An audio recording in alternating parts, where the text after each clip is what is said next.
चहा न पिता चहा चपाती खायची. जरा ऐकून फनी वाटत असेल, पण खरंच आहे. आमच्याकडे आलेला आहे सिद्धेश, माझ्या भावाचा मुलगा, आणि आता हे शूट पण ना तोच करत आहे. तर आज ना मी चपात्या बनवायला घेतल्या, तेव्हा म्हटलं चहा चपाती बनवूया, आणि त्याला पण मी सांगितलं त्याच्यासाठी पण छान मस्त अशी मी मसाला चपाती बनवते. पण तो चहा पितच नाही, पण चहा चपाती खातो. आता इथे ना मला क्लासला जायला उशीर होत होता, यासाठी दर्शनला म्हटलं की तू फटाफट कांदे कट करून दे, आणि त्यानंतर भेंडी पण त्यांनाच आणून दिली, आणि दोघांनी स्वच्छ पुसून वगैरे ना भेंडी कापायला घेतली.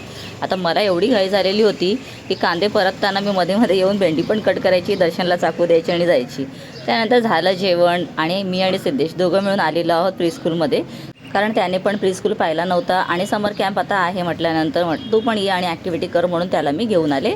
तर समर कॅम्पच्या मुलांची ॲक्टिव्हिटी ना वेगळी असते, आणि ती मी सेपरेट पण घेते. आणि आता इथे चालू आहे ते क्लास डेकोर करण्यासाठी, कारण प्रीस्कूल म्हटल्यानंतर त्याला छान डेकोरेट करायला हवं, ॲट्रॅक्टिव्ह वाटायला हवं. यासाठी ना मी माझ्या क्लासच्या मुलांनासुद्धा बोलावलेलं आहे. तर घरी आल्या आल्या फटाफट जेवायला बसली, कारण खूप भूक लागलेली, आणि आज सकाळी ना घाईघाईमध्ये कुकरमध्ये मी भेंडीची भाजी बनवली. तर कशी झाली बघा.